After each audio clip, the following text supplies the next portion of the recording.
The town of Havenwood sat quietly by the sea, shrouded in a perpetual mist that seemed to cling to the air, dampening sounds and obscuring sights. On the surface, it was a peaceful place, a coastal village where everyone knew each other, and secrets were hard to keep.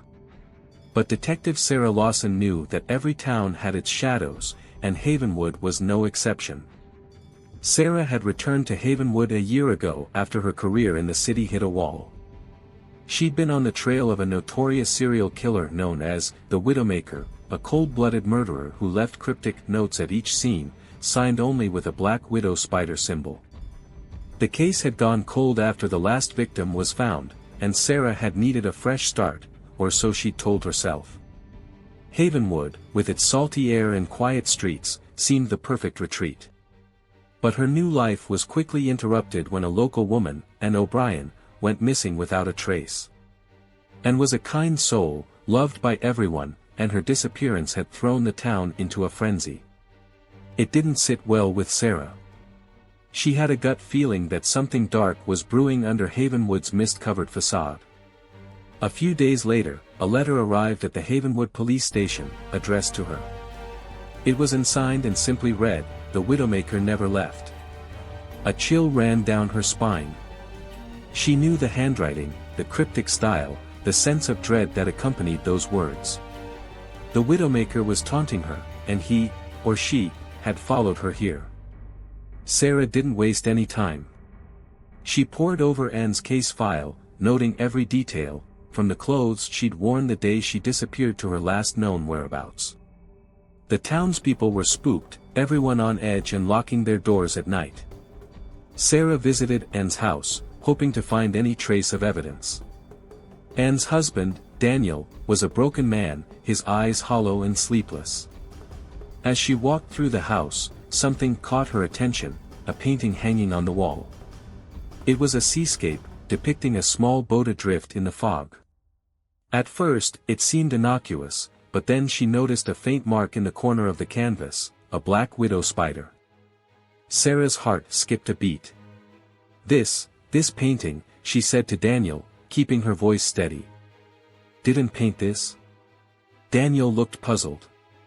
No, that was left here by the previous owner. And liked it, so we kept it up. Why? Sarah didn't answer. She took a photo of the painting, planning to research its origin. But as she left the house, she couldn't shake the feeling that someone was watching her. The next day, Sarah went to the town's historical society. The records were old and poorly organized, but she managed to find a file on the previous owner of Anne's house. It belonged to a man named Edward Fisk, a painter who had died under mysterious circumstances. His death had been ruled a suicide, but locals whispered that he'd been cursed by something in the mist. Fisk had been obsessed with death, leaving behind a series of disturbing paintings that the townspeople called the Widowmaker's collection. That night, Sarah returned to her small, creaky house on the edge of Havenwood. The fog was unusually thick, swallowing the streetlights and casting eerie shadows across her yard. She felt a presence, a chill that settled deep into her bones. Then came a sound, a faint tapping at her window. She turned slowly, her heart pounding. A shadowy figure stood outside, their face obscured by the fog. She reached for her gun, but the figure melted away into the mist. Rushing outside, Sarah found only footprints leading away from her house toward the cliffs. The next morning, another letter appeared on her doorstep. "You're closer than you think," it read, accompanied by another black widow spider symbol. Desperate for answers, Sarah went to see the oldest resident in Havenwood, an elderly woman named Margot Hayes. Margot was known for her knowledge of the town's dark history, a historian of sorts in her own right. When Sarah mentioned the Widowmaker, Margot's eyes widened, and she became visibly uneasy. Edward Fisk was obsessed with something he claimed lived in the fog, Margot whispered, her voice trembling. He called it the Whisperer. He believed it spoke to him, told him to paint dark things. Horrible things. But no one ever believed him. They thought he'd gone mad. Sarah leaned in, her skin prickling with fear. "Do you think it's real?" Margot looked away, as if searching the past for answers. Whether it's real or not, people who listen to the whisperer are never the same. Determined to find more answers, Sarah returned to the cliffs where she'd seen the figure the night before. The fog was thicker than ever, and she had to strain to see even a few feet ahead. As she ventured deeper into the fog, she felt the air grow colder, an unnatural chill that made her skin crawl. A shape emerged from the mist, a small shack, weather-beaten and almost hidden in the rocks. She pushed the door open, finding a single chair, a table, and stacks of paintings similar to the one in Anne's house. Each painting depicted scenes of death and despair, a dark reflection of Havenwood itself. At the bottom of each was the same black widow spider symbol. A wave of nausea hit her. She realized these weren't just paintings. They were predictions, visions of deaths that had taken place in Havenwood over the years. She recognized faces, locations, even specific details of disappearances that had never been solved. Then, one painting caught her eye. It was Anne, standing by the cliffs, her face frozen in terror as shadowy hands reached out of the mist toward her. The words scrawled beneath it were unmistakable, "The Widowmaker never left." Suddenly, Sarah heard footsteps behind her. She turned, gun drawn, but she was alone in the mist. The fog whispered her name. A shiver ran down her spine. She backed out of the shack, but as she did, she felt a presence, a tall figure emerging from the fog, their face hidden beneath a hood. She raised her gun, but they simply stood there, watching her. "You don't belong here," the figure said, their voice barely a whisper, a hiss that cut through the silence. "You're just like the others, unable to let the past rest." Sarah steadied her aim. "Who are you? What do you want?" The figure tilted their head. "The same thing I've always wanted, detective. To finish what I started. The mist keeps my secrets, but you've come too close. And now, you'll join them." Without warning, the figure lunged, and Sarah fired, but her bullets seemed to pass through them, as if they were part of the fog itself. She stumbled back, heart pounding, as the figure's laughter echoed in the air around her, filling her with a bone-chilling dread. Disoriented, she ran toward the edge of the cliffs, hoping to lose them in the mist. But as she reached the edge, she saw something horrifying, another painting, embedded in the rocks as if part of the earth itself. It showed her, standing on the cliffs, her face a mask of terror as shadowy hands reached up to drag her into the fog. A scream ripped from her throat as the shadowy figure's hands gripped her shoulders, pulling her toward the edge. She fought with everything she had, twisting and kicking, her vision blurring with fear and fatigue. But then, just as suddenly as it had begun, the fog lifted, and the hands loosened their grip, vanishing into thin air. She collapsed to the ground, gasping for breath, staring at the empty space where the figure had been. The police found her hours later, dazed and shaken, clutching the final painting in her hands. She tried to explain, but no one believed her story. They chalked it up to stress, exhaustion, even hallucination. But as Sarah looked out at the mist-covered cliffs, she knew the truth: the Widowmaker was real, and he, or it, was still out there, hidden in the fog, waiting for his next victim. And in the silence, she could still hear the faint whisper of her name, calling her back into the mist.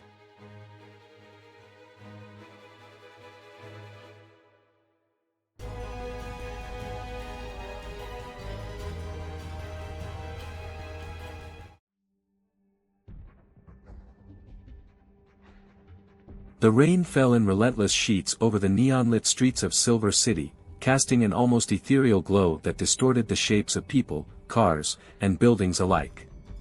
Through the haze and the glowing signs, a lone figure moved with purpose, blending in with the shadows yet keenly aware of every sound, every shift in the urban landscape. That figure was Jace Ramirez, a former Special Forces operative turned private investigator, haunted by a past that wouldn't let him go. Jace's life had spiraled into a chaotic blend of half-forgotten memories and sleepless nights since his last mission, a mission that had gone disastrously wrong.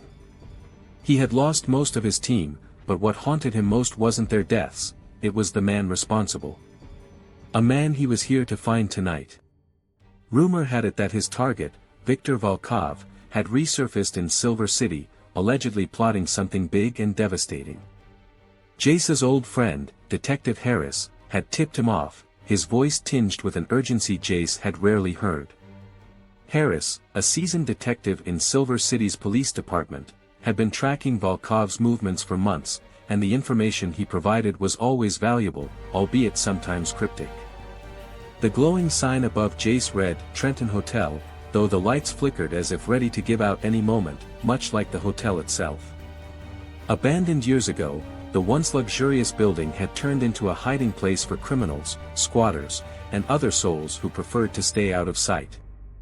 The roof leaked, graffiti marked the crumbling walls, and a chill seemed to hang in the air, even more bitter on a night like this. Jace exhaled slowly, his breath visible in the cold, damp air.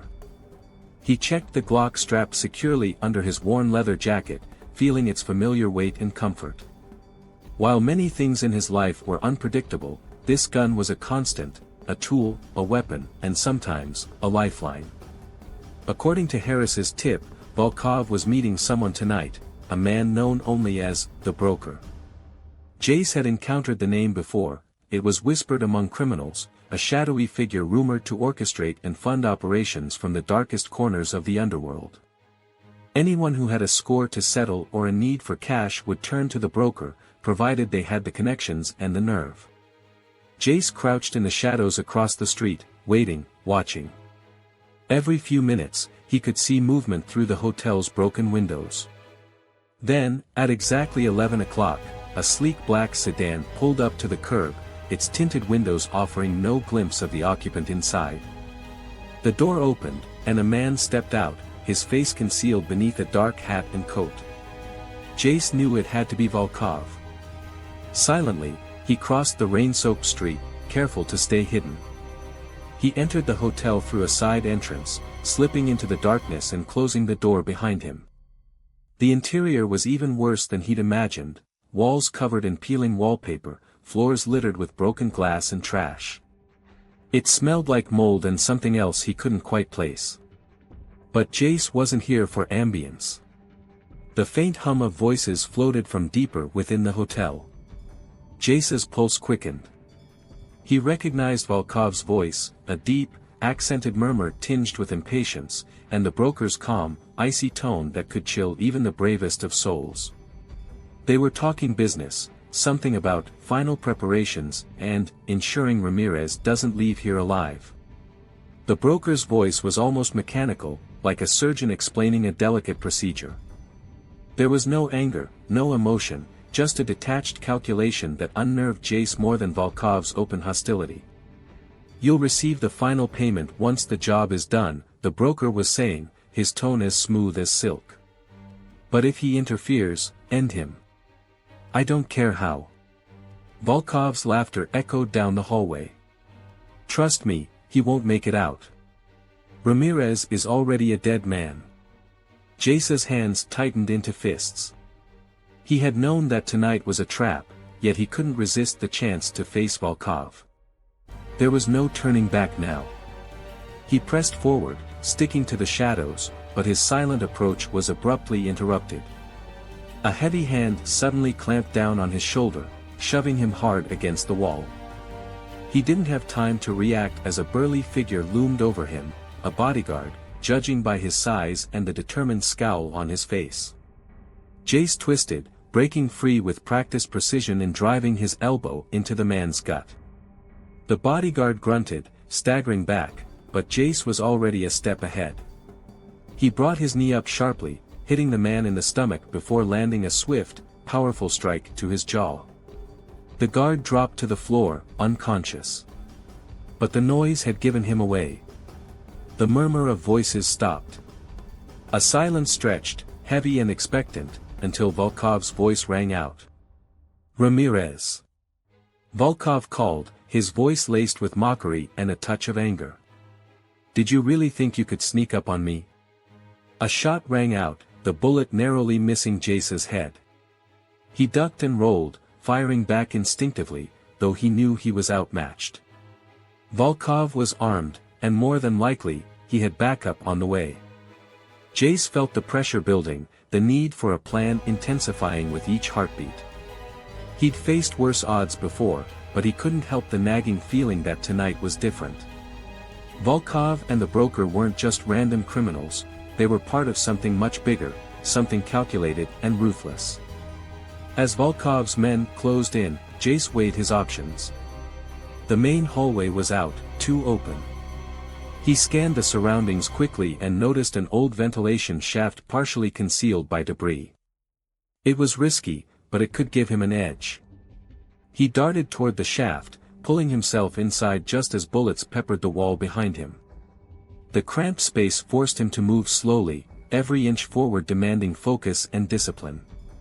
He could hear Volkov's curses and the broker's cold reprimand echoing through the walls, their voices a twisted reminder of how close he was to being cornered. Finally, he emerged from the shaft, dropping down into what appeared to be an old ballroom. Dust hung heavy in the air, and shattered chandeliers dangled precariously from the ceiling. Jace surveyed the room, his instincts on high alert. This room was a dead end. He'd either have to make his stand here or find another escape route. He was scanning the walls when a figure appeared from the shadows. Detective Harris. For a moment, Jace felt a flicker of relief. Harris was one of the few people he could trust, or so he'd thought. Harris? Jace asked, lowering his gun slightly, though his gaze remained wary. What are you doing here? Harris looked worn and anxious, a stark contrast to his usual calm demeanor. I tried to warn you, Jace, he said, his voice thick with regret. Volkov, he has my family. I didn't have a choice. Jace's pulse quickened, anger mixing with disbelief. So you led me here. You betrayed me. Harris flinched, but he didn't deny it. I had no other option, Jace. They said they'd kill my wife, my daughter. I had to play along. Jace's mind raced, but he forced himself to stay calm.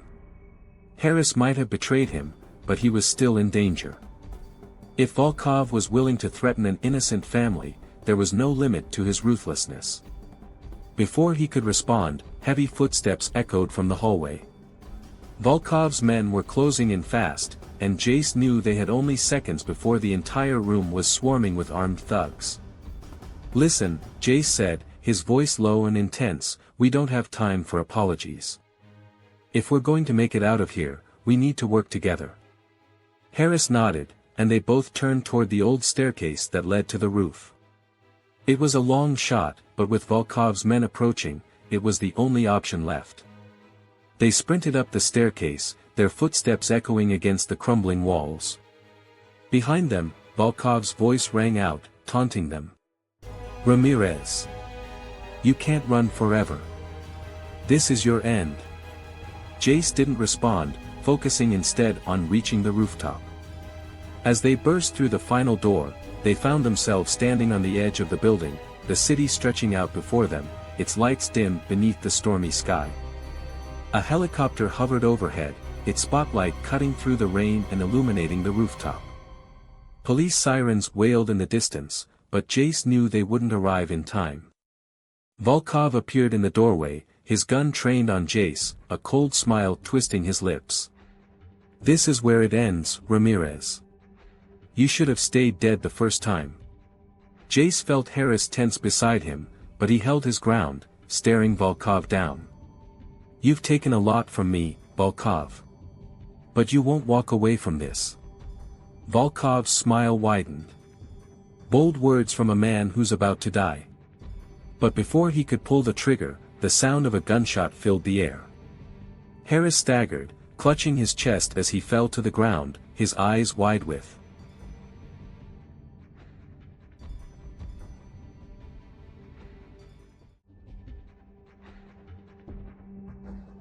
Connor Kane was the best in the business, a shadow operative who specialized in high-risk extractions and intel recovery. After 2 decades of slipping through the cracks of geopolitics and black market alliances, he was ready to leave it all behind. His last mission had been a success, the perfect exit for a man who had seen too much. But just as he was settling into his new life in Lisbon, the past came knocking. One night, Kane found a manila envelope slipped under his apartment door. It contained a single photograph, a faded image of him in Sarajevo, taken nearly 10 years earlier during a covert mission that had gone sideways. That mission was buried under layers of classified files, inaccessible to anyone who wasn't there. Yet here it was, sitting on his doorstep. Beneath it was a handwritten note in code, "Return to Sarajevo. The game is unfinished." That mission, 10 years ago, had been one of the most brutal of his career. His team had been tasked with taking down a Serbian warlord suspected of orchestrating underground arms deals with a mysterious syndicate known as the Revenant Order. But things had gone south, and his entire team had been compromised, barely making it out alive. Kane had always suspected there was more to the mission, something hidden beneath layers of misdirection. He knew that going back to Sarajevo meant opening up a past he had worked hard to bury. Yet he couldn't ignore the feeling that someone wanted him back there for a reason. So, Kane gathered his old equipment, leaving no trace of his departure, and flew out under an alias, slipping through borders as he'd done countless times before. He arrived in Sarajevo at dusk, the city's scars from years of conflict still visible against the skyline, reminders of old wars and unresolved secrets. Almost immediately, Kane sensed he was being watched. Shadows lurked in alleys, eyes followed him in reflective surfaces, and small, seemingly harmless encounters felt charged with hidden meanings. He knew he was walking into a trap, but he was ready for it. Years of honing his instincts kicked in as he prepared for whatever lay ahead. His first stop was an old cafe, a place he and his team had used as a safe house years ago. As he slipped into a corner booth, a waitress slid him a cup of coffee along with a folded note. He glanced at it. "Meet me at the ruins. Midnight. Alone." The signature was unmistakable, Sofia Markovic, his handler from that ill-fated mission. Sofia had disappeared shortly after the operation, and no one had seen her since. Rumor had it she'd gone rogue, or worse, been taken out by the Revenant Order. If she was alive, she was his best chance to find answers. At midnight, Kane made his way to the ruins of an old fortress on the outskirts of the city. The silence was thick, the only sound being his own footsteps echoing across the stone. In the moonlight, he saw a shadow move, and a woman stepped into the faint light, Sofia, older but still sharp, her eyes colder than he remembered. "Kane," she said, her voice steady. "You shouldn't have come back." "You called me here, Sofia," he replied, his tone measured. "I want answers. What happened that night? Why was my team sacrificed?" Sofia looked away, her jaw tightening. "Because we were all pawns. The Revenant Order had agents everywhere.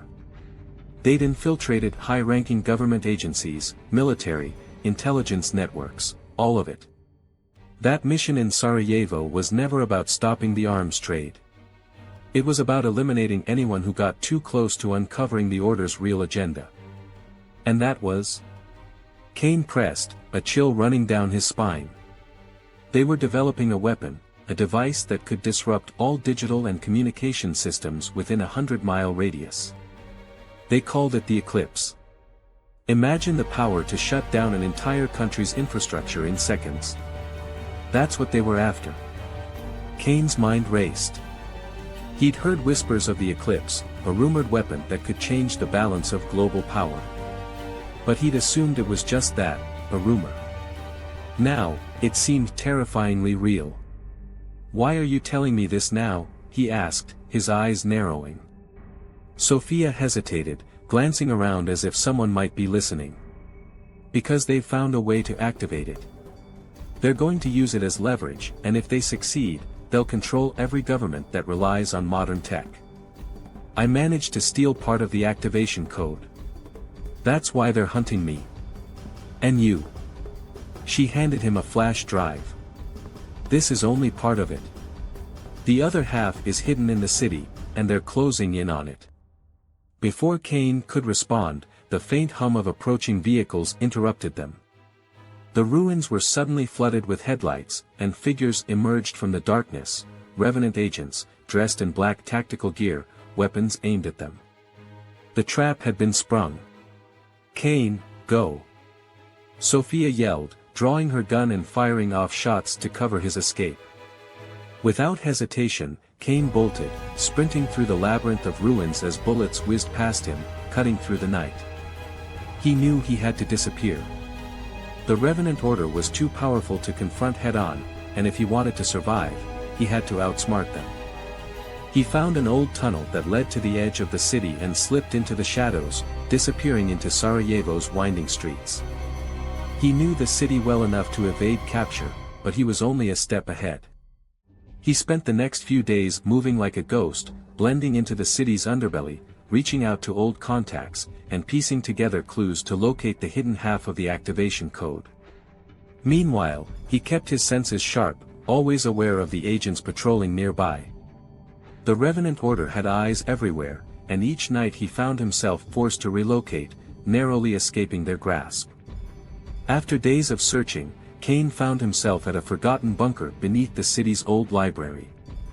It was abandoned, dark, and silent, with walls covered in encrypted symbols. His contact had said this was where Sophia had hidden the second half of the code. Using a flashlight, Kane deciphered the symbols, each one a part of a larger puzzle that eventually led him to a hidden compartment in the wall. Inside, he found a small, dusty USB drive, the missing piece. Just as he pocketed the drive, he heard footsteps approaching. The Order's agents had tracked him down. Kane knew he had no time to waste. In a calculated move, he disabled the lights, plunging the bunker into darkness. He navigated through the shadows, silently taking down one agent after another.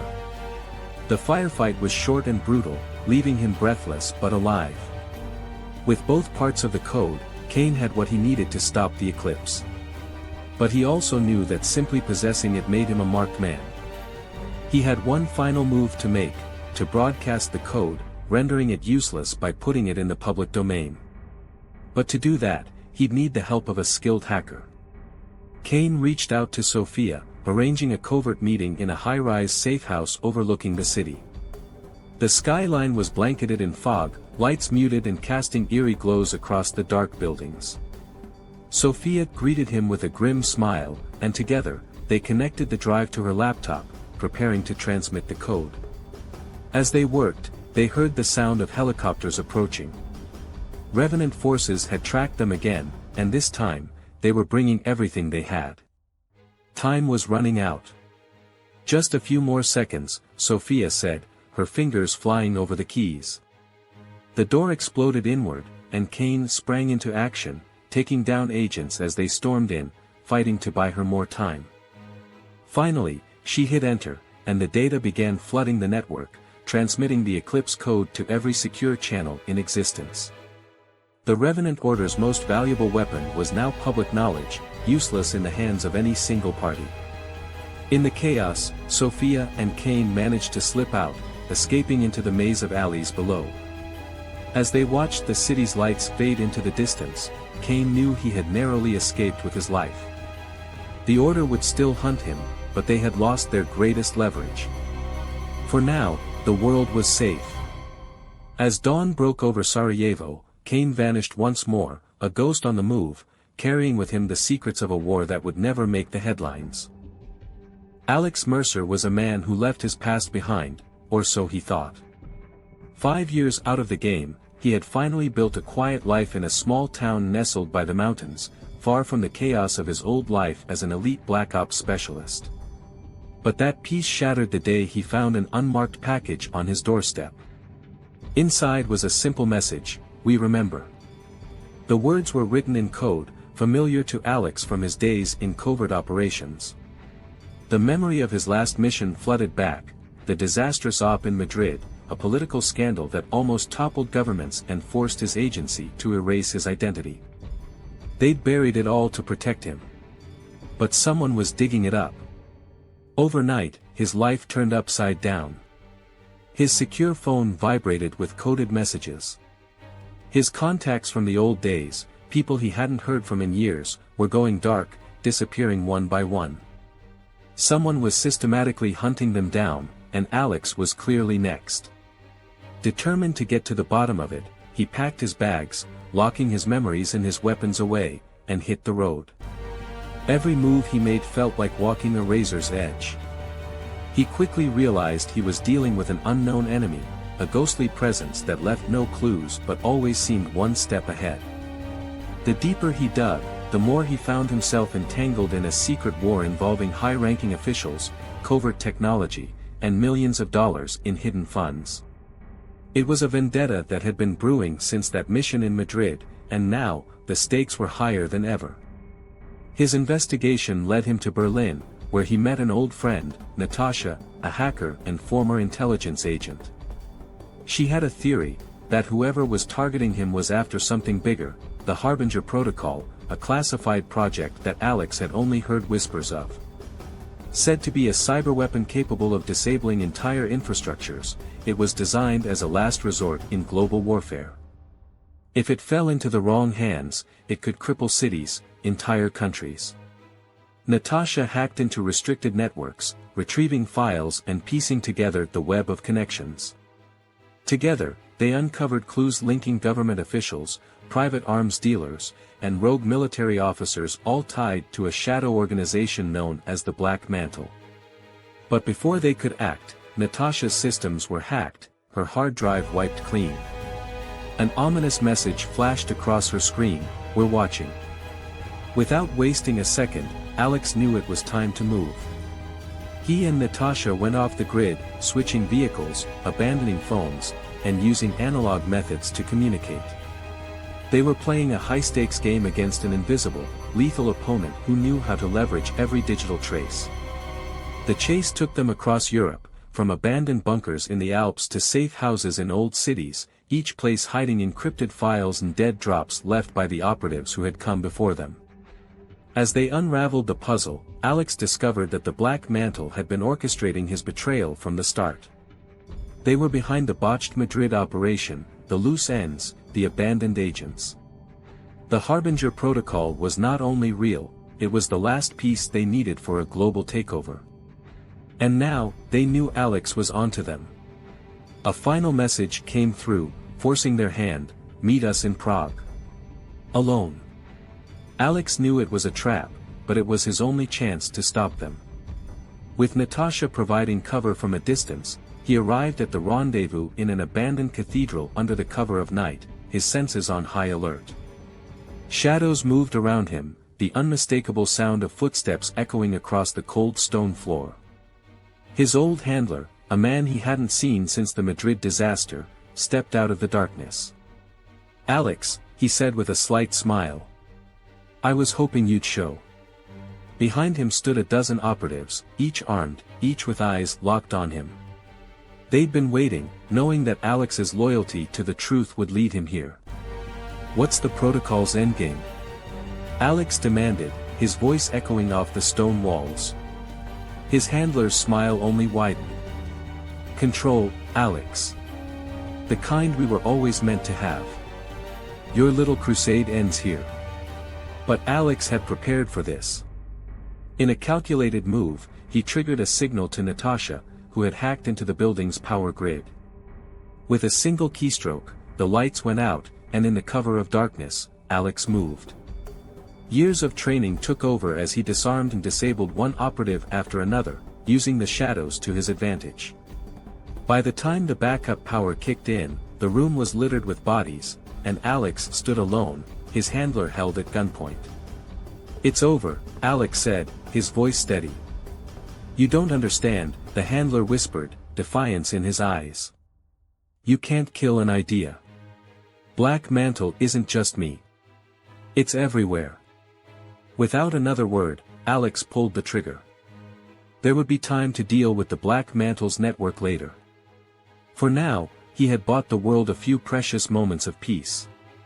As dawn broke over the Prague skyline, Alex disappeared into the crowd, a ghost once more, but this time, he was the one with the upper hand. Ethan Cross had never seen his life flash before his eyes so many times in a single night. His pulse hammered as he raced down the narrow, dimly lit street in the back alleys of Belgrade, his heart thudding against his ribs. He didn't know who they were, or why they'd been following him for the past 2 days, but one thing was certain, they weren't going to stop until they had what they wanted, and from the look in their eyes, what they wanted was his head. It started as a regular intel-gathering mission. Ethan was a covert operative, highly trained and deadly, with years of experience navigating complex international operations. He'd been tasked with gathering information about an underground weapons cartel that had been moving large quantities of advanced arms technology through Eastern Europe. The briefing was standard, the target clear. But he hadn't expected a shadow operation to tail him as he moved in to meet his contact at the crumbling warehouse by the Danube. Now, all that was left was the adrenaline pounding through his veins and the fear crawling up his spine as his instincts screamed for him to run. Every corner he turned only led to more dead ends. He'd been in situations like this before, but something about tonight was different. His gut told him he was dealing with pros. These people weren't just mercenaries or hired muscle, they were trained, precise, ruthless.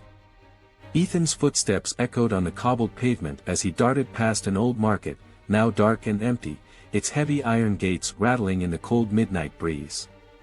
The only sound was the faint patter of rain, mingling with the distant roar of the river. But he knew better than to assume he was alone. A flash of movement at the edge of his vision made him spin, just in time to dodge a silent knife swipe aimed at his throat. The attacker's face was masked, his eyes a steely blue that held no mercy. Ethan countered, blocking the second strike and twisting the assailant's arm with practiced ease. But before he could finish him off, a gunshot rang out, the bullet ricocheting off the metal container beside him. He rolled away, taking cover behind a stack of old crates. They were closing in. He quickly scanned the area, calculating his next move. The shadows moved with silent purpose, the trained footfalls of multiple operatives approaching from every direction. Whoever they were, they had the manpower and firepower to surround him easily. He was outgunned, outnumbered, and, judging by the subtle clicks and murmurs over their radios, up against a highly synchronized team. He had seconds to act, and the consequences of staying here too long were a bullet in the head or worse. With a flash of desperate inspiration, he grabbed a metal pipe lying nearby and hurled it across the alley, hitting a stack of crates with a loud clang. His attackers shifted their focus, moving towards the noise. It was all the distraction he needed. He sprinted towards the fence at the far end of the alley, jumped, and scrambled over the top, cutting his hands on the rusted barbed wire. The pain was sharp, grounding him, but he had no time to dwell on it. He dropped down on the other side, his feet hitting the ground just as the sound of boots grew louder behind him. Ethan didn't stop. The only chance he had now was to lose them in the winding streets and alleys of the old city. His mind raced as he calculated his next steps. He had to get to a secure line, contact his agency, and figure out who these people were. The intel he was carrying was highly sensitive, blueprints for a new biochemical weapon that a terrorist cell was attempting to develop. If it fell into the wrong hands, it could mean mass casualties across Europe. For the first time in his career, Ethan felt a shiver of fear crawl up his spine. The files he was carrying weren't just any ordinary intelligence, they were the kind that could destabilize governments, the kind that powerful figures in the shadows would kill to possess. He navigated the maze of Belgrade's old streets, taking every turn he could, hoping to lose his pursuers. But the sounds of footsteps grew closer. He ducked into an old, abandoned building, his eyes adjusting to the darkness. The air was thick with dust and decay, the faint smell of mildew clinging to the walls. He pressed himself against the wall, controlling his breathing, listening. Outside, the footsteps slowed, methodical, as if they knew he was nearby. Ethan slid his hand to his belt, where he kept his backup Glock. It wasn't much against an entire squad, but it would have to do. He raised it, ready to fire at the first sign of movement. The seconds ticked by, stretching into a tense eternity. Then he heard it, a faint scrape of a boot against concrete, just outside the doorway. He held his breath, finger on the trigger, waiting. The figure entered, gun raised, scanning the shadows. He was one of the same men who'd attacked him earlier. Ethan could see the glint of a knife strapped to his hip, the silent, lethal calm in his eyes. This wasn't an ordinary operative, he was a hunter, and Ethan was his prey. Ethan moved in a blur. He swung his elbow up, catching the man off guard, the gunshot muffled as they struggled. The attacker's reflexes were quick, but Ethan was quicker. In a flash, he had him in a chokehold, cutting off his air. He needed answers, and this was his only chance to get them. "Who sent you?" Ethan growled, tightening his grip. The man's expression remained stoic, his loyalty unwavering. It was clear that he'd rather die than betray his employer. But Ethan had other ways of making him talk. He twisted the man's arm at a brutal angle, eliciting a grimace of pain. "The files. Why are you after them?" The man sneered, his voice a low rasp. "You'll never get out of here alive, Cross. We own this city." Before Ethan could press him further, the man slammed his head back, hitting Ethan in the face and breaking free. He stumbled, blood dripping from his nose, and the attacker took advantage, lunging forward with the knife. Ethan barely dodged, the blade slicing his arm. Ignoring the pain, he twisted, delivering a crushing blow to the man's jaw, knocking him out cold. But the noise had attracted attention. Outside, he could hear the rest of the squad closing in. He had only moments before they found him. Ethan searched the unconscious man's pockets, finding a small, encrypted device. He pocketed it, hoping it would hold the clues he needed. Then, without a second thought, he darted towards the back exit, slipping out into the rain. Belgrade stretched out before him, silent and dark, the city lights flickering like distant stars. He knew he couldn't run forever, but if he was going to survive the night, he'd need to stay one step ahead of whoever was hunting him.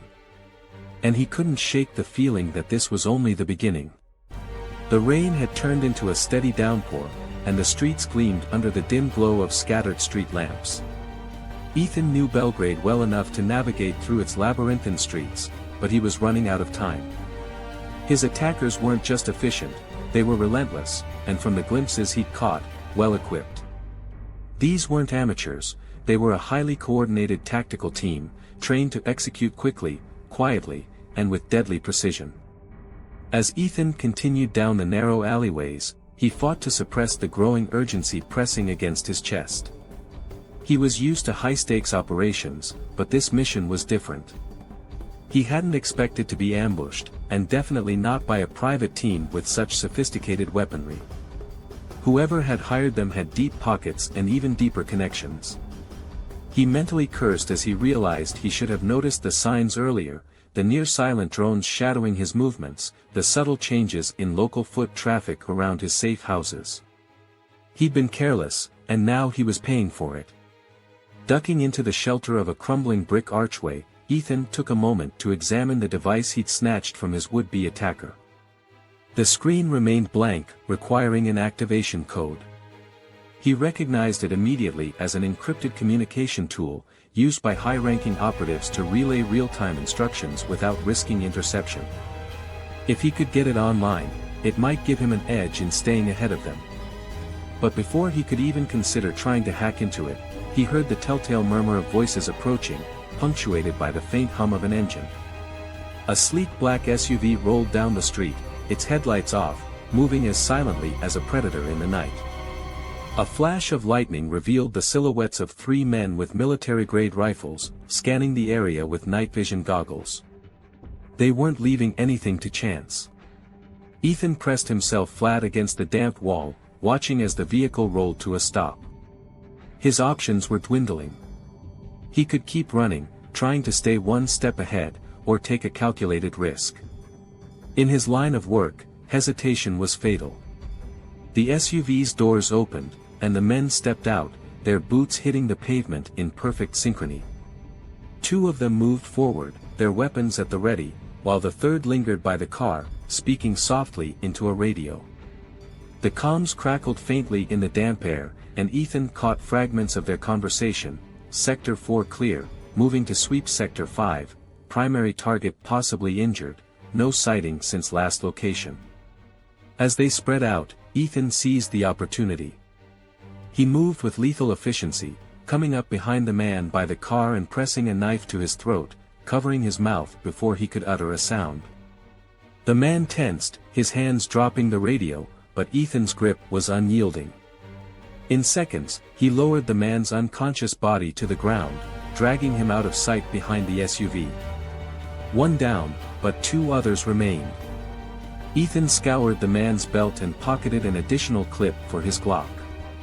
He then retrieved the man's earpiece, carefully fitting it into his own ear.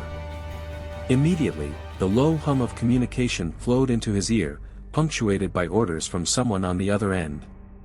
Sector 5, maintain visuals. We need confirmation on Cross's location. His suspicions were confirmed, they knew exactly who he was. And if they were tracking his location, it wouldn't be long before they brought in backup. Ethan edged closer to the two remaining operatives, moving from shadow to shadow, his footsteps silent against the wet cobblestone. These men were armed and alert, but they lacked the instincts that only years in the field could hone.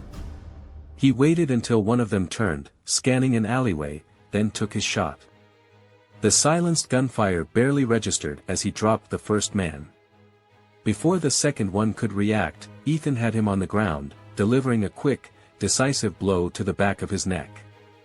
He allowed himself a brief moment to catch his breath, wiping the rain from his eyes. But he knew better than to stay too long. Every passing minute brought him closer to being cornered. As he slipped down another alley, his mind raced back to his briefing 2 days earlier. His mission had been clear: extract intelligence on Dragan Vukovic, an arms dealer with ties to a shadowy syndicate known only as Cryos. Cryos was infamous for its influence, operating in the gray areas of geopolitics, supplying arms and intelligence to the highest bidders without regard for ethics or loyalty. But lately, Cryos had shown interest in biological weaponry, a game-changer in the world of covert warfare. Ethan hadn't anticipated that Cryos would catch on to his investigation so quickly. From what his agency knew, Vukovic was involved in trafficking a new kind of neurotoxin, a chemical agent deadly enough to destabilize an entire city within hours. The thought of that weapon falling into the wrong hands was enough to keep him moving, no matter how bleak his chances appeared. Emerging onto a broader street, Ethan kept his gaze low, blending in with the sparse, late-night crowd that wandered the city. He scanned the area for potential hideouts. A flickering neon sign for a dingy nightclub caught his eye. It would be crowded, loud, and chaotic, exactly the sort of place he could lose himself, if only briefly. He slipped inside, the thump of bass and the chaotic swirl of lights engulfing him. The strobe lights and flashing reds cast shadows across the dimly lit bar and crowded dance floor. The mix of drunken tourists and locals gave him enough cover as he weaved his way to the far side of the club, finding an exit near the bathrooms. In a small, dim hallway by the back door, Ethan found a quiet corner and tried to catch his breath, listening to the muffled beats of the music. He pulled out the encrypted device he'd stolen and inspected it closely. It was a custom model, made by a manufacturer known for creating secure devices for government agencies.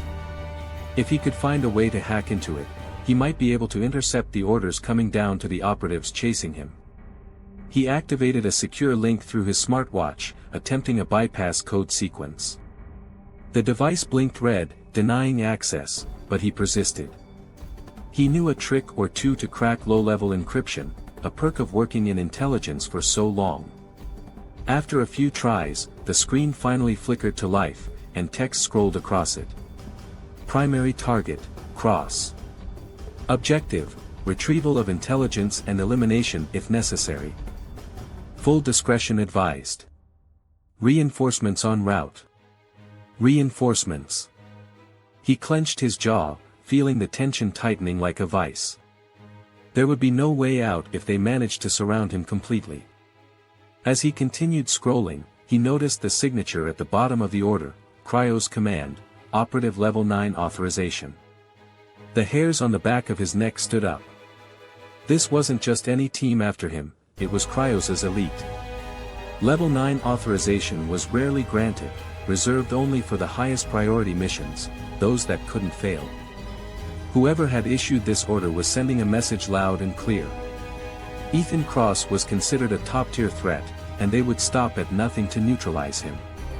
A door swung open, and he tensed, shoving the device back into his pocket as a figure appeared, silhouetted by the hallway's faint light. He recognized her immediately, the woman from the briefing. Her name was Zara Talik, a field operative rumored to be one of the deadliest agents in the region. They'd crossed paths once before in Istanbul, but she'd been on his side then. The look in her eyes told him that wasn't the case tonight. "Ethan," she said, her voice low and unreadable. She tilted her head slightly, observing him with a mixture of pity and regret. "You should have stayed out of this." "You don't know what they're planning," he replied, careful to keep his hands visible and his voice calm. "If they get their hands on that neurotoxin, thousands could die. This isn't just another deal gone wrong, Zara." She regarded him in silence, her expression flickering briefly with something he couldn't read. For a moment, he thought he saw doubt, maybe even sympathy. But she shook her head, her eyes hardening. "It's bigger than both of us, Ethan. They have orders, and we're both just pawns." Without warning, she raised her weapon. Ethan reacted instantly, twisting to avoid the shot, the bullet slamming into the wall behind him. The club's pulsing music drowned out the sound, and no one seemed to notice the skirmish unfolding in the shadows. Ethan lunged forward, disarming her in a swift motion, but she countered with a knee to his ribs, sending him staggering. They grappled, exchanging blows in a brutal, silent dance, each movement calculated, each attack intended to kill. She was good, faster and stronger than he remembered. But he wasn't about to back down. With a quick feint, he grabbed her arm and twisted, pinning her against the wall. "I'm not your enemy, Zara," he whispered fiercely. "Help me stop this before it's too late." She looked up at him, her breathing ragged, her face inches from his. For a split second, he saw something shift in her expression. But before she could respond, the device in his pocket buzzed, and he glanced down, his heart sinking as he read the new message. Final clearance issued. Reinforce with full squad at location. Zara's eyes widened slightly as she read over his shoulder.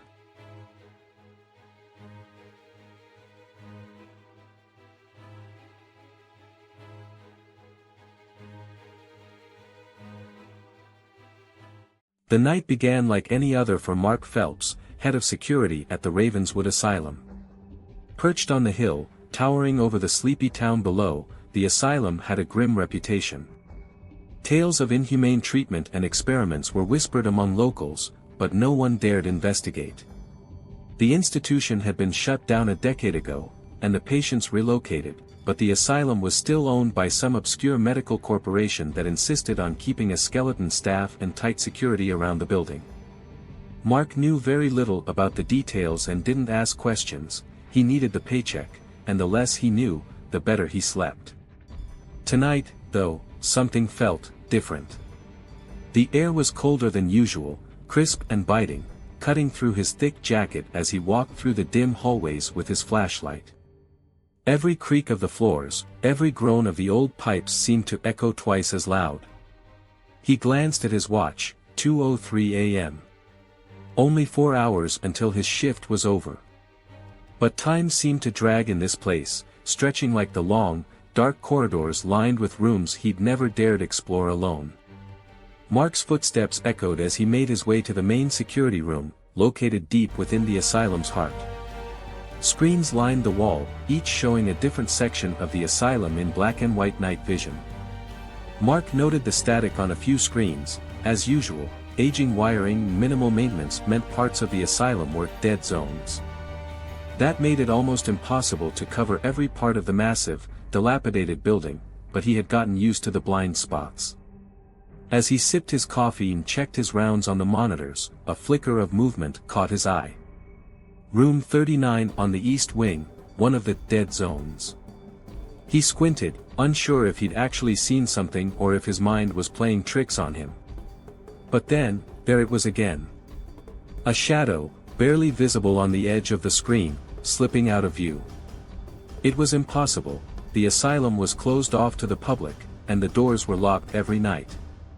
But there it was, undeniable and hauntingly real. He grabbed his flashlight, adjusted his utility belt, and headed down the east wing, his heart pounding harder with each step. The air grew colder as he walked, his breath visible in front of him as he exhaled. It was like the building itself was breathing, the walls alive with a sinister energy that made the hair on the back of his neck stand up. "Is anyone there?" he called, his voice echoing down the empty hallway. Silence. But then, he heard it. A faint, rhythmic tapping. Like fingers drumming on metal. He shone his flashlight down the hallway and saw a door slightly ajar, room 39. The tapping stopped as soon as he pointed his flashlight toward it. He took a deep breath, stepped forward, and slowly pushed the door open. Inside, the room was dark and filled with a sickly, musty smell that made his stomach turn. The flashlight beam landed on an old metal chair bolted to the floor in the center of the room, shackles hanging from its arms and legs, rusted with age. On the far wall, strange symbols were scratched into the peeling paint, forming some kind of ritualistic pattern. But what made his blood run cold was the figure sitting in the chair. It was a man, at least, it looked like one. His eyes were hollow, his skin pale and tight over his skull, like he hadn't eaten in weeks. His mouth hung open in a silent scream, and dark circles marked his sunken eyes. Mark's heart pounded in his chest as the man's head slowly turned, his lifeless eyes locking onto him. "Help, me." The man whispered, his voice raspy and weak. Mark took a step back, his mind racing. The asylum was supposed to be empty. No one was supposed to be here.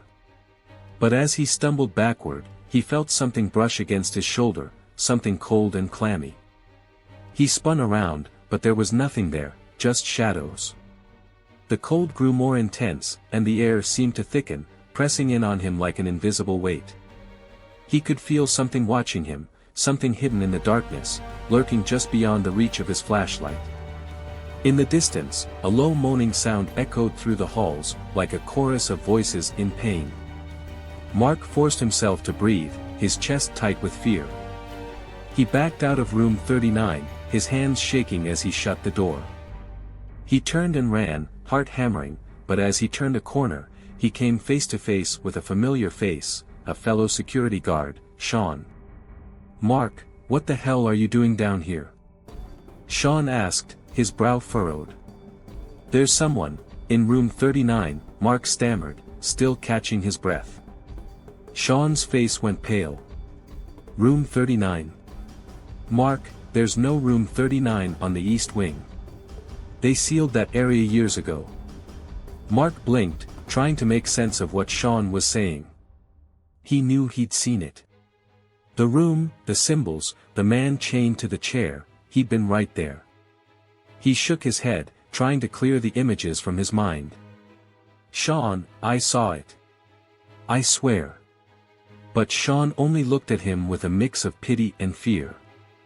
"Listen, let's get back to the security room. Maybe it's just the night shift getting to you." Reluctantly, Mark followed Sean back through the winding corridors. But as they reached the security room, he noticed something strange. Every screen was flickering, static filling the monitors.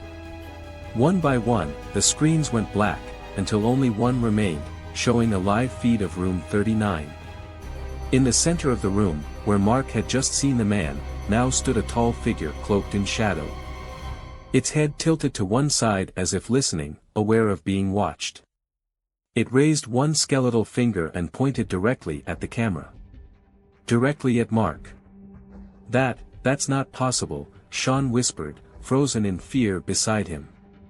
The figure on the screen took a step closer to the camera, and then another. It kept moving forward, as if approaching the very edge of the screen, until all that filled the monitor was darkness. The lights flickered in the security room, and the temperature dropped even further. Both men were rooted to the spot, terror paralyzing them. Then, a faint scratching sound started from behind them, soft and methodical, growing louder, scraping against the metal door. "Do you hear that?" Mark whispered, his voice barely audible. Sean nodded, his eyes wide with fear. The door began to shake, as if something on the other side was trying to get in. Mark reached for his radio, desperate for help, but all he heard was static. The scratching became more frantic, more desperate, and then, with a loud crash, the door flew open. The figure stood in the doorway, its face a hollow void, eyes like black pits, empty yet somehow alive with malice. It glided forward, unaffected by gravity, closing in on them as they backed away. The lights flickered violently, casting wild shadows across the walls. Mark raised his flashlight, but the beam barely illuminated its face, a skeletal grin, teeth yellowed and sharp, eyes empty yet somehow watching him. It reached out a bony hand, its fingers curling like claws, and Mark felt an icy grip close around his throat. He gasped, struggling, but his voice failed him. Darkness swam at the edge of his vision as he fought for air. Sean screamed, but the sound was swallowed by the thick, oppressive silence that filled the room. In a final, desperate attempt, Mark reached for the emergency alarm button on his belt and pressed it. A loud, blaring siren filled the asylum, echoing down the empty corridors. But the figure didn't flinch, it only tightened its grip, pulling him closer, its face mere inches from his. "Mark." It whispered, its voice like nails scraping across metal. And then, everything went black. The town of Hollow's End had always been shrouded in mystery. Settled at the edge of a dense forest and bordered by the mist-laden Greywater Lake, Hollow's End was one of those forgotten places, a town of cracked cobblestone roads and crumbling buildings. The residents were few, all hiding behind locked doors and drawn curtains, as if the forest itself harbored secrets too dark to confront. But tonight, Hollow's End felt even more still, as though something primal lay waiting. As rain began to pour down in thick sheets, drenching the town, a group of 5 people huddled near the old, decaying church at the center of Hollow's End. This wasn't any ordinary group. They were specialists, mercenaries, really, who had been called to the town with a specific purpose: hunt down a presence that had been terrorizing the outskirts, something that defied human understanding.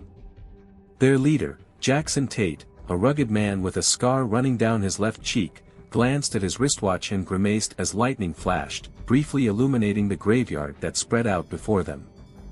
"We're wasting time," he muttered, his voice barely audible over the sound of thunder. Beside him was Elena, an ex-military sharpshooter with a no-nonsense attitude, her gaze sharp as she scanned the horizon.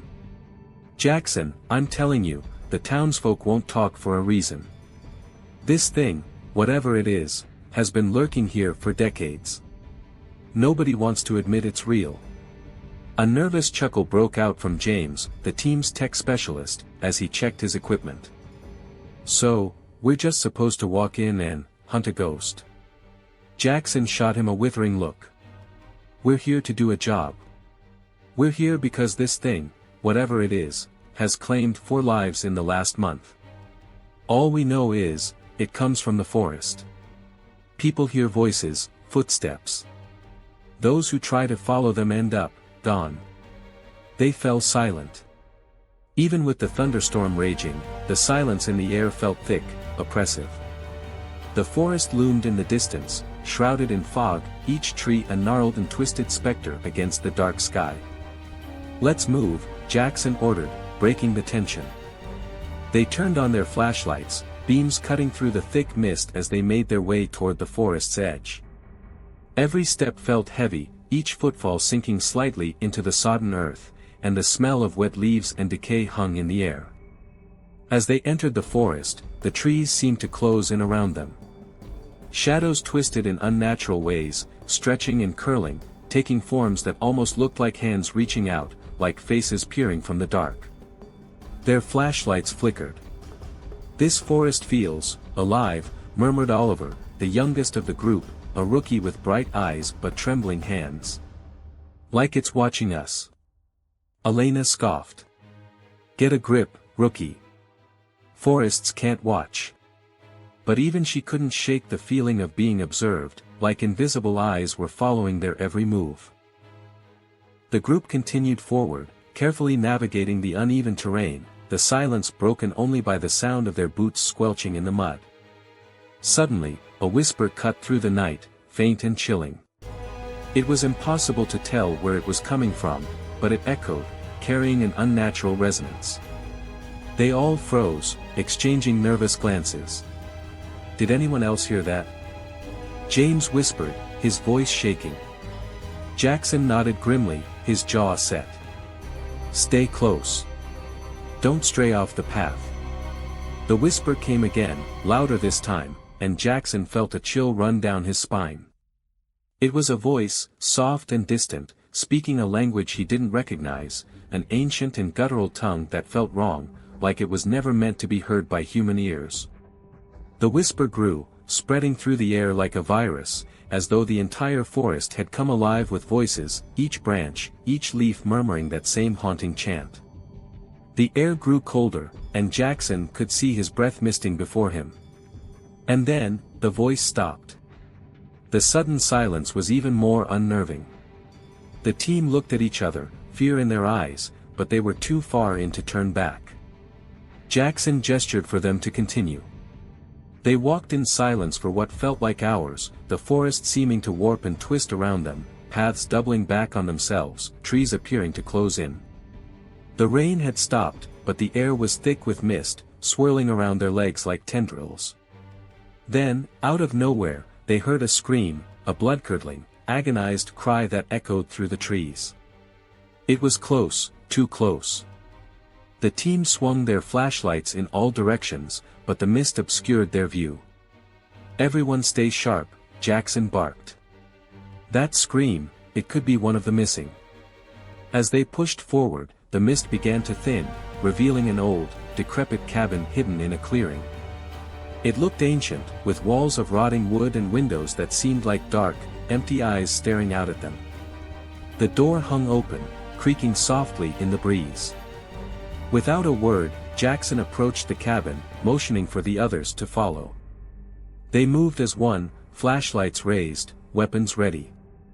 As they entered the cabin, the air inside was thick with the smell of decay, a sweet, sickly odor that made their stomachs churn.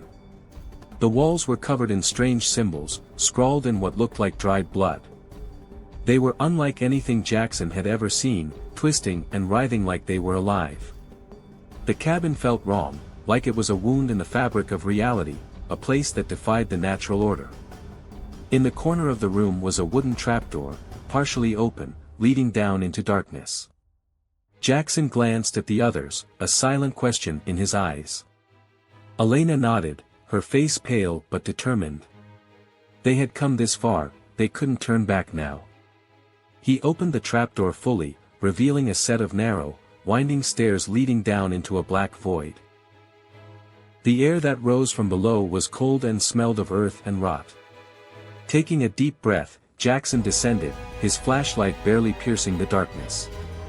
The stairs seemed to go on forever, twisting and spiraling down into the earth. The further they went, the colder it got, until their breath was coming out in white clouds. The walls were damp, covered in some kind of fungus that glowed faintly in the dark, casting an eerie, sickly green light. Finally, they reached the bottom, stepping into a vast, cavernous chamber. The walls were lined with more of those strange symbols, pulsating softly as if they were alive. In the center of the chamber was an altar, and on it lay something that made their blood run cold. A body, or at least what was left of one. It was shriveled, like all the life had been sucked out of it, the skin tight against the bones, the eyes sunken and hollow. But even more horrifying were the tendrils of darkness that seemed to writhe and pulse around it, tendrils that moved with a life of their own. "What is that?" Oliver whispered, his voice barely audible. Before anyone could answer, the shadows around the body began to shift, coalescing into a form, a figure of pure darkness, towering over them, its eyes like pits of infinite blackness. The air grew impossibly cold, and a deep, rumbling voice filled the chamber, reverberating through their bones. "You should not have come here." The voice was ancient, carrying the weight of centuries, and as it spoke, the darkness seemed to grow, spreading across the chamber like a living thing, creeping toward them with a malevolent hunger.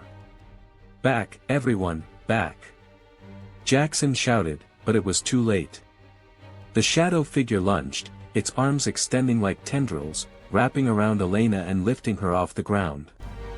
She screamed, struggling, but the tendrils tightened, drawing her closer to the dark form.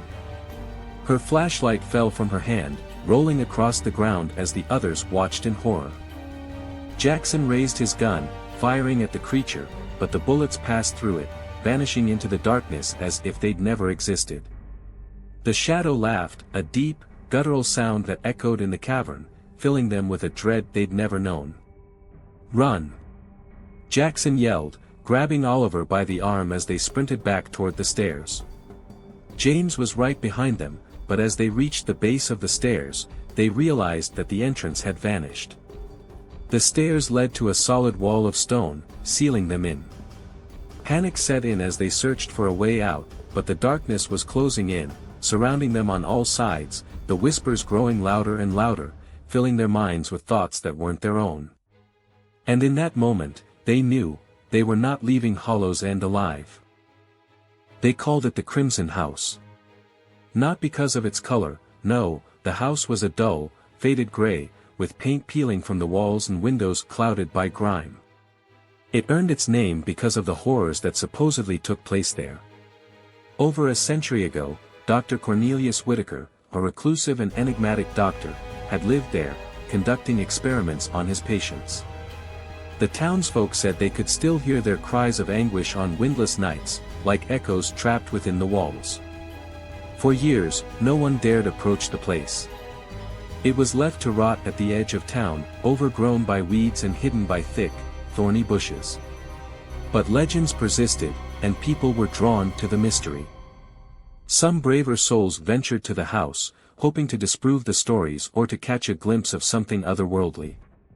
None of them ever spoke of what they found, if they ever found anything at all. And over time, the house was largely forgotten. But for Emily and her friends, it wasn't forgotten at all. They had grown up hearing the stories of the Crimson House, sharing ghost tales around campfires, daring each other to walk to its gates. Now, as college students back home for the summer, they wanted one last thrill before they parted ways again. Emily's friend, Jake, suggested they go to the house at midnight, just to see if the legends were true. "You all are chicken if you don't go," he taunted, smirking at them as they stood in the field outside the town. They had gathered there just as the sun began to set, the horizon turning blood red. The Crimson House loomed in the distance, a silent silhouette against the darkening sky. "I'm in," Emily replied, feeling a mix of fear and excitement. She had always been the skeptical one, the voice of reason in their group. But something about the house called to her, a chance to face her childhood fears head-on, maybe prove to herself that she could conquer anything. The others hesitated, exchanging nervous glances, but eventually, they all agreed. There were 6 of them: Emily, Jake, Sophie, Matt, Claire, and Brian.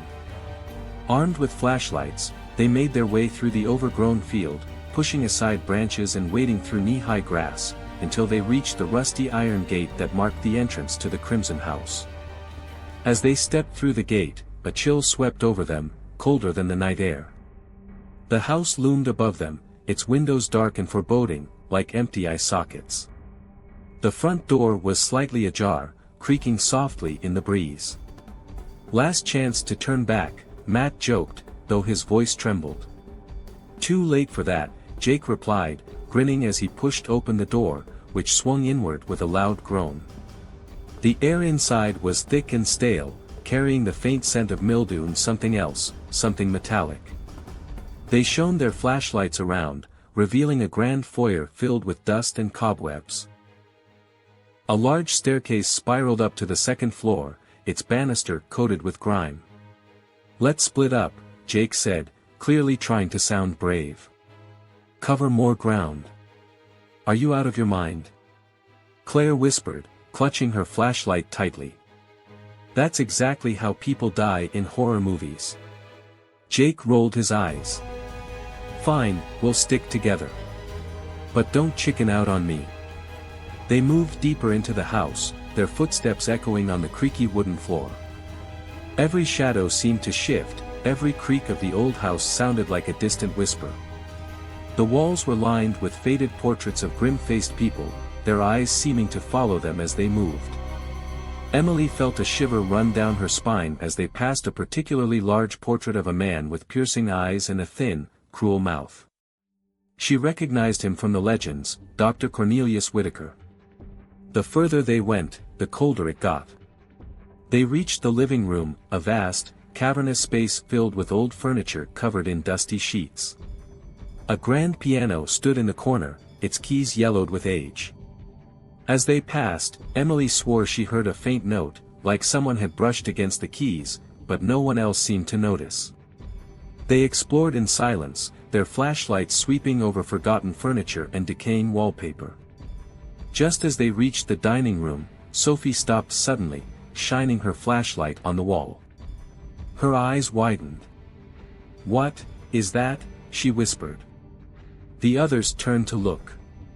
There, scrawled across the walls in a dark, reddish-brown stain, were words, dozens of them, sentences that overlapped and twisted around each other, like a madman's ravings.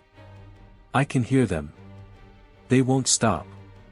The voices won't stop. Is that blood?" Brian whispered, his face pale. Jake laughed nervously. "It's just paint. Probably some prank from the last people who were here." But Emily wasn't so sure. She couldn't shake the feeling that the words were real, that they were a message, a warning from someone who had been trapped here, driven mad by whatever haunted this place. "Let's keep moving," she said, her voice barely audible. She didn't want to be in that room any longer. They moved to the hallway, where they found a door at the end that led to the basement. The smell of rot was stronger here, filling the air with a sickly, metallic tang. "Come on, let's check it out," Jake said, opening the door and shining his flashlight down the stairs. Emily hesitated. Everything in her screamed to turn back, to leave the house and never look back. But she didn't want to be the one to back out, not after coming this far. They descended the stairs, their footsteps echoing on the stone steps.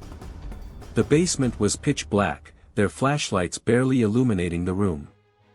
There were strange, rusted metal tables in the center of the room, each one covered in dark stains.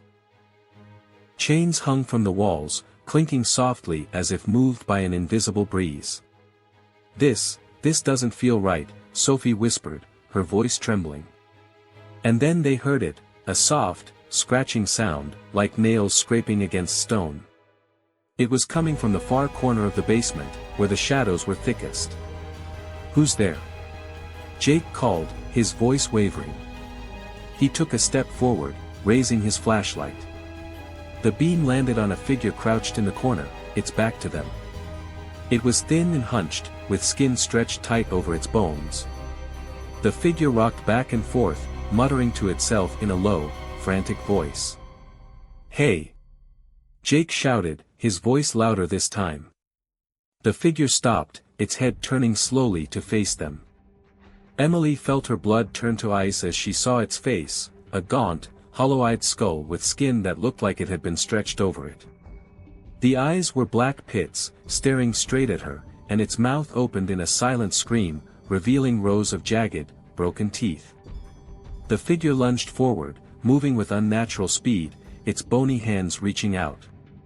The group scattered, stumbling backward as the figure let out a guttural, otherworldly scream that echoed through the basement, filling their minds with a terror unlike anything they had ever felt. "Run!" Emily screamed, grabbing Sophie's arm and pulling her toward the stairs. They stumbled up the steps, their hearts pounding as the sound of that horrifying scream chased them up. Behind them, they could hear the heavy, labored breaths of the figure, its footsteps close, so close.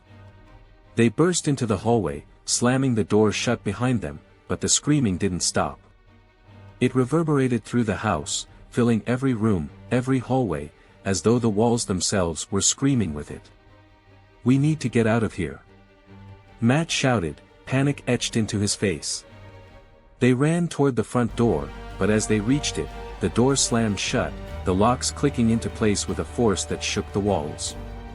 The windows darkened, as if an unseen hand had covered them, blocking out the faint light of the moon.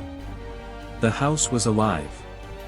Desperate, they ran through the rooms, searching for any exit, but every door they tried was locked, every window unbreakable. The figure's screams echoed through the house, growing louder, more desperate, and they could hear it moving through the rooms, searching for them, hunting them. In the chaos, they became separated. Emily found herself alone, her flashlight flickering as she stumbled through the dark, her breath coming in short, panicked gasps. She could feel the house closing in on her, its walls pulsing with a dark, malevolent energy.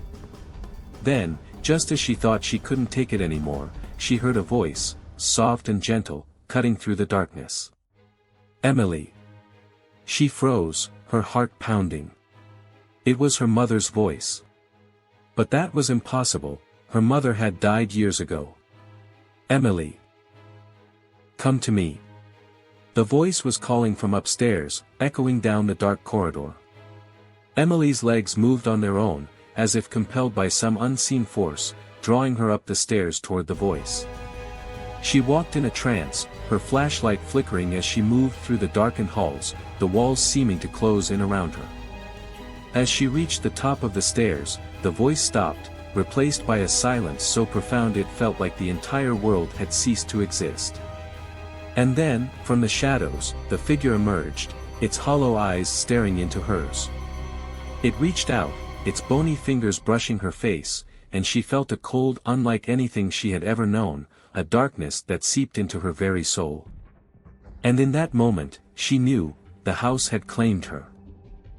The rain fell in relentless sheets over the neon-lit streets of Silver City, casting an almost ethereal glow that distorted the shapes of people, cars, and buildings alike. Through the haze and the glowing signs, a lone figure moved with purpose, blending in with the shadows yet keenly aware of every sound, every shift in the urban landscape.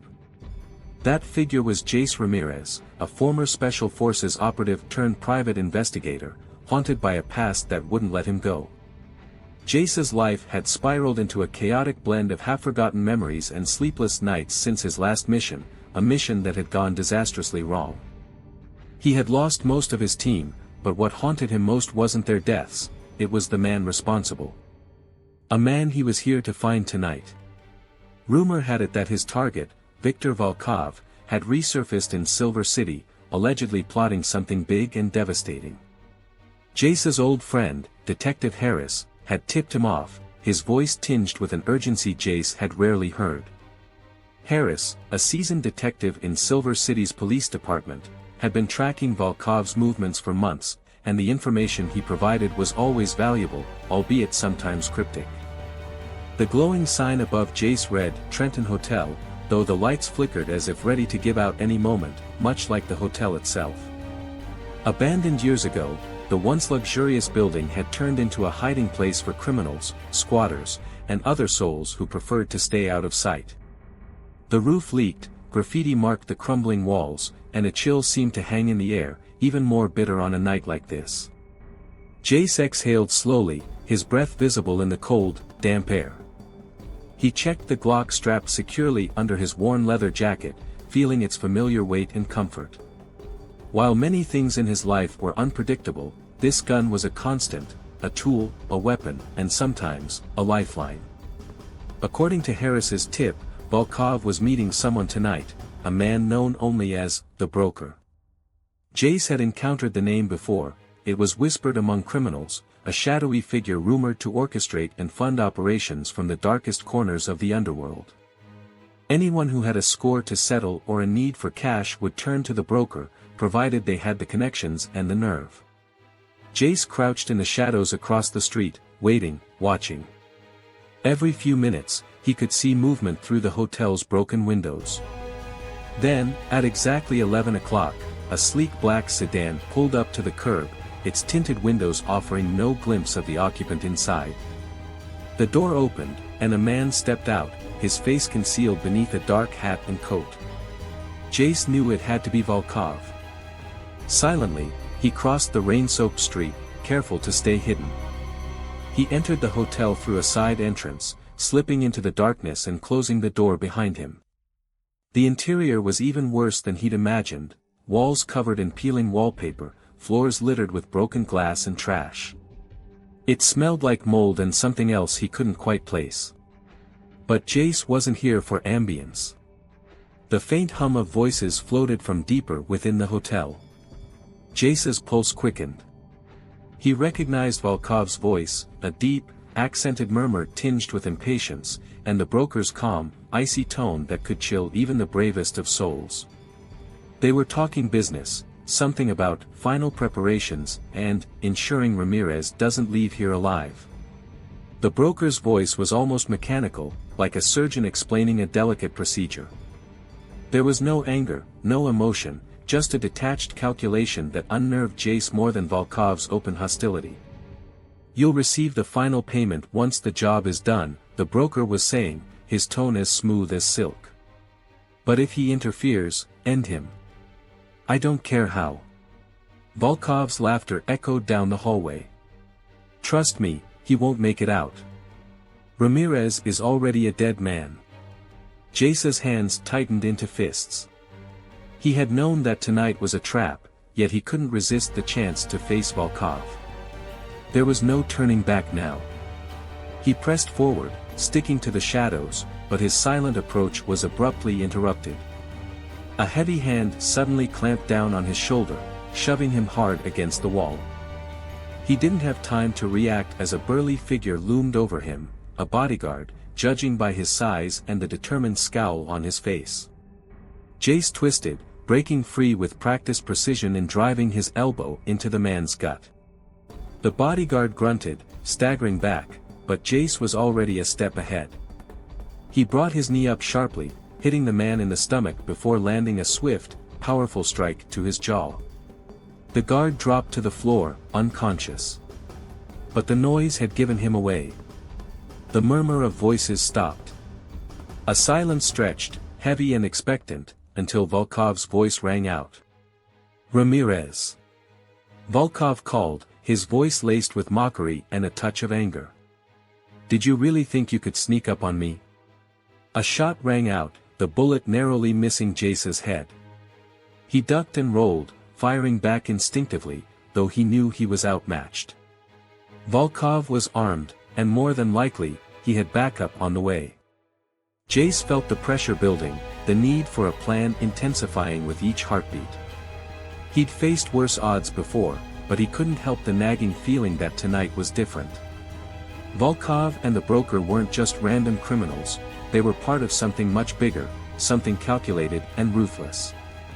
As Volkov's men closed in, Jace weighed his options. The main hallway was out, too open. He scanned the surroundings quickly and noticed an old ventilation shaft partially concealed by debris. It was risky, but it could give him an edge. He darted toward the shaft, pulling himself inside just as bullets peppered the wall behind him. The cramped space forced him to move slowly, every inch forward demanding focus and discipline. He could hear Volkov's curses and the broker's cold reprimand echoing through the walls, their voices a twisted reminder of how close he was to being cornered. Finally, he emerged from the shaft, dropping down into what appeared to be an old ballroom. Dust hung heavy in the air, and shattered chandeliers dangled precariously from the ceiling. Jace surveyed the room, his instincts on high alert. This room was a dead end. He'd either have to make his stand here or find another escape route. He was scanning the walls when a figure appeared from the shadows. Detective Harris. For a moment, Jace felt a flicker of relief. Harris was one of the few people he could trust, or so he'd thought. Harris?" Jace asked, lowering his gun slightly, though his gaze remained wary. "What are you doing here?" Harris looked worn and anxious, a stark contrast to his usual calm demeanor. "I tried to warn you, Jace," he said, his voice thick with regret. "Volkov, he has my family. I didn't have a choice." Jace's pulse quickened, anger mixing with disbelief. "So you led me here? You betrayed me." Harris flinched, but he didn't deny it. "I had no other option, Jace. They said they'd kill my wife, my daughter. I had to play along." Jace's mind raced, but he forced himself to stay calm. Harris might have betrayed him, but he was still in danger. If Volkov was willing to threaten an innocent family, there was no limit to his ruthlessness. Before he could respond, heavy footsteps echoed from the hallway. Volkov's men were closing in fast, and Jace knew they had only seconds before the entire room was swarming with armed thugs. "Listen," Jace said, his voice low and intense, "we don't have time for apologies. If we're going to make it out of here, we need to work together." Harris nodded, and they both turned toward the old staircase that led to the roof. It was a long shot, but with Volkov's men approaching, it was the only option left. They sprinted up the staircase, their footsteps echoing against the crumbling walls. Behind them, Volkov's voice rang out, taunting them. "Ramirez! You can't run forever. This is your end." Jace didn't respond, focusing instead on reaching the rooftop. As they burst through the final door, they found themselves standing on the edge of the building, the city stretching out before them, its lights dim beneath the stormy sky. A helicopter hovered overhead, its spotlight cutting through the rain and illuminating the rooftop. Police sirens wailed in the distance, but Jace knew they wouldn't arrive in time. Volkov appeared in the doorway, his gun trained on Jace, a cold smile twisting his lips. "This is where it ends, Ramirez. You should have stayed dead the first time." Jace felt Harris tense beside him, but he held his ground, staring Volkov down. "You've taken a lot from me, Volkov. But you won't walk away from this." Volkov's smile widened. Bold words from a man who's about to die. But before he could pull the trigger, the sound of a gunshot filled the air.